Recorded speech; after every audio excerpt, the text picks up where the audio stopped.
Ça va aller très très vite. Ce nouvel épisode de Power Boost est plein comme un œuf. Alors pas de temps pour le sommaire, pas de temps pour les présentations, pas de temps pour le blablabla. On fonce direct. Enjoy.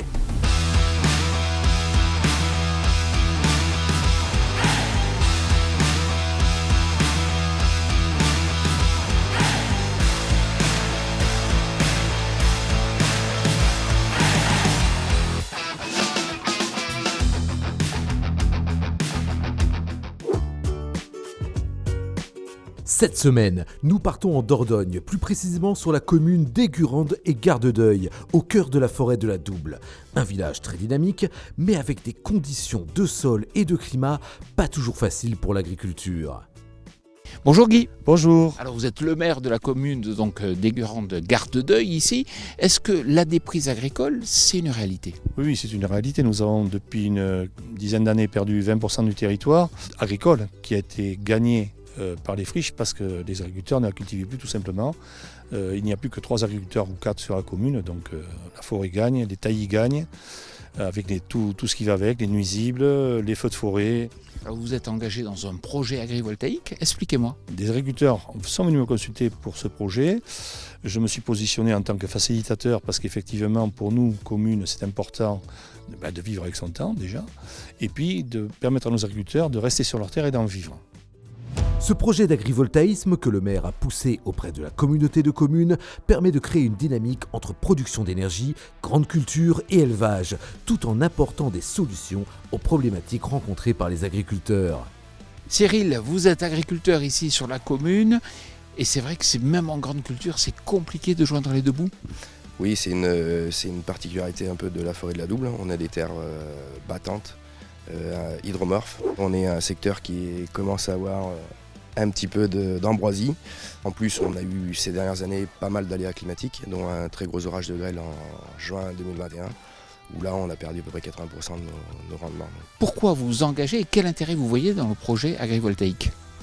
Alors le premier intérêt qu'on va y trouver, ça va être d'avoir des panneaux qui vont protéger nos cultures des aléas climatiques, type grêle, type sécheresse. Le deuxième intérêt, c'est que ça fait 2 ans qu'on travaille avec un bureau d'études pour mettre en place une rotation qui va nous permettre aussi d'éliminer une partie des adventices. Cette rotation va être faite aussi conjointement avec un éleveur ovin qui est parti à Tenante sur la deuxième partie du projet, où mes bandes de sous-panneaux vont lui permettre de nourrir son troupeau. Et en même temps, dans un troisième temps, on va dire que la production d'électricité sur nos terres va nous permettre de rentrer un peu dans la production d'énergie verte sur nos sols. Merci Cyril. Merci Jean-Paul. Et on a rencontré cet éleveur qui profitera de l'installation agrivoltaïque pour faire pâturer ses moutons. Et attention, il pourrait ne pas avoir le profil que vous imaginiez. Bonjour Maxime. Bonjour. Alors moi je découvre un super atelier de volailles de qualité. Oui, donc je suis éleveur de volailles de chair en bio sur la commune de Saint-Christophe de Double, commune voisine du projet. Donc je fais de la volaille, donc commercialisation en direct et en magasin bio. Et en volume à peu près 200 volailles par semaine. Et bientôt un atelier au vin. Avec le collectif, donc je vais mettre en place un atelier au vin, ce qui va pouvoir répondre à ma passion de la manipulation des brebis. Et donc l'agrivoltaïsme, ça apporte du foncier sans contrainte et ça apporte aussi du bien-être aux animaux par l'ombrage. Une qualité de fourrage aussi un peu meilleure. L'avantage du collectif, c'est que ça permettra d'avoir aussi une synergie avec les grandes cultures pour détruire les couverts végétaux et m'apporter un surplus de matière de fourrage, quoi. En termes de quantité, on est parti au début sur un petit troupeau d'une centaine de brebis et à faire évoluer par la suite, suivant comment on arrive à gérer le fourrage, jusqu'à 200 brebis en rythme de croisière, quoi. Et vous êtes formé dans ce but ? Donc oui, je suis formé, donc j'ai fait des concours au vin et on s'est formé ensuite avec le collectif. On a fait une formation chez André Delpech en pâturage tournant dynamique pour gérer le fourrage. Félicitations Maxime. Merci. C'est donc l'occasion pour Maxime d'enfin se lancer dans l'élevage ovin. Une bonne nouvelle pour Nathalie, la propriétaire des prairies où seront construits les fameux panneaux. Le projet Maxime, c'est important pour lui, mais je crois savoir Nathalie que c'est aussi important pour vous.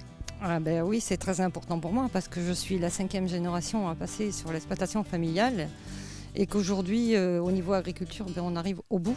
Et l'arrivée de Maxime et le projet commun que l'on a sur la commune d'Aigurande était une opportunité inespérée. pour pouvoir garder le patrimoine et pouvoir aider Maxime à s'installer et à prendre plus grand et développer l'agrivoltaïsme sur l'exploitation familiale. Merci beaucoup Nathalie. Merci beaucoup à vous. Et figurez-vous que ce projet ne profite pas qu'aux agriculteurs. C'est ce qu'on a pu découvrir en contemplant les vieilles bâtisses pleines de charme qui côtoient les champs aux alentours. Bonjour Patrick. Bonjour Jean-Paul. Alors c'est vrai qu'il y a un superbe bâti ici. Oui, tout à fait. Oui. C'est des bâtis qui viennent du XVIIIe siècle. Vous êtes sur le groupement foncier rural du Séguinot. On essaye de faire revivre cette propriété qui vient de mes ancêtres, en fait, tout simplement. Et on souhaite, par le projet agri-photovoltaïque, remettre en état tous ces bâtiments qui datent du XVIIIe, pouvoir étendre la pisciculture qu'on a. Et puis derrière vous, on a un gîte. Et ce qu'on souhaite, en fait, tout simplement, c'est créer un second gîte à l'intérieur, ce qui va nous permettre de diversifier et d'augmenter notre activité professionnelle sur le groupement foncier rural du Séguinot. Patrick, c'est des beaux projets, mais pour que ça réussisse, il faut qu'il y ait de la concertation. La concertation, elle a été demandée par les habitants et la collectivité en fait. On a organisé une concertation de réunion de concertation en mairie pour rencontrer les associations, les habitants, les élus, les collectivités, toutes les collectivités du secteur en fait. Ça a débouché concrètement sur l'installation des haies, sur un belvédère pour expliquer ce qu'est l'agri-photovoltaïque et puis sur la valorisation également du chemin de randonnée où on va faire un chemin pédagogique. Donc concrètement, je dirais que c'est un super projet collectif qui a été mené en fait en collaboration avec tous les habitants de la commune. Bravo en tout cas. Eh bien, écoutez, merci Jean-Paul et puis à bientôt. Inspirant, non ? Et puisqu'on n'a pas eu l'occasion de le faire en début d'épisode, si on se faisait une petite dose de news, là, comme ça, à la fraîche. Ici à Power Boost, on est des passionnés du machinisme agricole. Et si vous aussi vous partagez la même passion et que vous souhaitez en faire votre métier, on a une bonne nouvelle pour vous. Il reste des places pour la 29e promotion de vendeurs en matériels agricoles. Cette formation débouchant sur un certificat diplômant de qualification professionnelle consiste en 450 heures de contenu pédagogique et d'alternance en entreprise d'octobre 2024 à juin 2025. Plus d'informations sur le site agrimedia.fr. Vous en avez pris l'habitude, Power Boost sera bien présent sur le salon Agrimax 2024 du 23 au 25 octobre au parc des expositions de l'Eurométropole de Metz. Des heures de direct sont prévues pour ne rien rater du grand rendez-vous de l'élevage et de l'agriculture du Grand Est. En amont de cet événement, Agrimax a organisé sa conférence de presse directement sur l'exploitation d'un éleveur de la région et a annoncé qu'un focus serait fait sur la race Aubrac et aussi que de nombreuses actions emploi seront menées. Alors, la question tant attendue, où en est-on des récoltes en France ? Sur la partie nord de la France, les rendements d'orge d'hiver seraient décevants, allant de moins 10 à moins 40% par rapport à la moyenne. Dans le même temps, les moissons de blé remontent progressivement et les premiers échos montreraient également des rendements médiocres. Les perspectives de production de blé glissent ainsi progressivement de 30 millions de tonnes vers 25 millions de tonnes. Et la qualité aussi pose question, notamment le poids spécifique des grains. Et si vous souhaitez en savoir plus, retrouvez chaque semaine notre point sur les cultures dans notre programme Le JT Cultures et Marchés.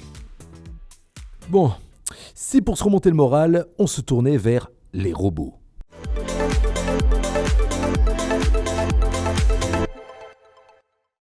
Que ce soit pour combler le manque de bras ou accélérer la transition agroécologique, la robotique agricole répond à plusieurs enjeux de l'agriculture. C'est pourquoi le secteur se développe avec des emplois à la clé. Mais quels sont les profils recherchés ? Quelle formation effectuer ? On fait le point avec Michael Jacquemin, président de la PECITA. Alors oui, la robotique agricole fait partie des métiers qui sont en émergence, encore difficilement quantifiable au sein de la PECITA, dans notre base, mais toujours est-il qu'on est de plus en plus sollicité par des constructeurs sur cette thématique. Donc c'est évidemment des métiers qui vont grandir. La robotique, on la connaît déjà depuis de nombreuses années. Les robots de traite vaches laitières, c'est de la robotisation. Et donc on a déjà ces types de métiers au niveau agricole, que ce soit au niveau de la recherche et développement, que ce soit dans la distribution, la commercialisation, l'entretien. Alors les formations, elles sont très larges. Parce qu'on est sur des métiers encore émergents. Donc ça va de la recherche et développement, la mécanisation, la robotisation, l'électronique, la mécanique, informatique. Et comme tous les secteurs de l'agriculture, la porte reste ouverte pour les personnes ne venant pas du milieu agricole. Mais il faut quand même remplir quelques conditions. Le préalable, déjà premièrement, c'est être bilingue. parce que sur ces nouvelles technologies, évidemment, l'anglais est nécessaire, indispensable. Et puis ensuite, quand même, avoir une petite notion de ce qu'est l'attente utilisateur. Donc même si on n'est pas du milieu agricole, au minimum s'y intéresser pour proposer justement à ce monde agricole des outils qui seront utilisés, qui correspondent à leurs attentes. Et dans la voie de formation à privilégier, j'ai envie de dire, c'est l'alternance. Et là, concrètement, on est sur le terrain. D'autant plus que le terrain, lui, reste connecté à ces évolutions technologiques. Il y a toute la partie utilisation. On doit former énormément de salariés à toutes ces nouvelles techniques. Nos salariés qui sont sur nos exploitations agricoles, et puis globalement, tout type de salariés. Je pense en particulier aux services de remplacement, qui sont là pour parfois remplacer les exploitants agricoles. Et déjà actuellement, les services de remplacement ont formé tous leurs salariés dans les élevages laitiers aux différentes marques des robots de traite. Et donc c'est ça aussi le sujet, c'est d'avoir des outils qui soient facilement utilisables par tout type de salariés. On peut aussi ajouter que le robot a un impact sur l'organisation du travail, notamment lorsqu'il fonctionne en toute autonomie, et qu'à ce titre, l'agriculteur doit également être formé à ces enjeux. En conclusion, le secteur de la robotique agricole est donc ouvert à des profils qui ne sont pas nécessairement nouveaux, mais très variés, qu'ils soient issus du milieu agricole ou non. Ces technologies évoluant très vite, la clé est surtout de s'adapter et apprendre tout au long de sa carrière, que ce soit pour connaître les problématiques de terrain pour les concepteurs, comme pour maîtriser ces nouvelles technologies côté utilisateur.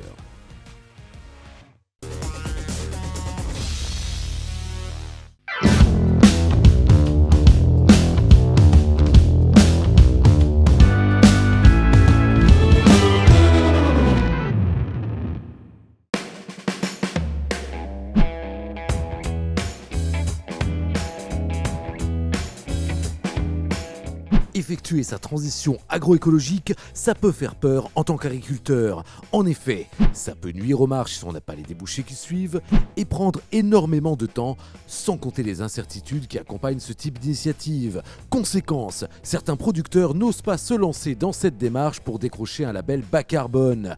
Heureusement, certains organismes peuvent accompagner les agriculteurs dans leur transition et c'est le cas de l'entreprise Carbon Farmers.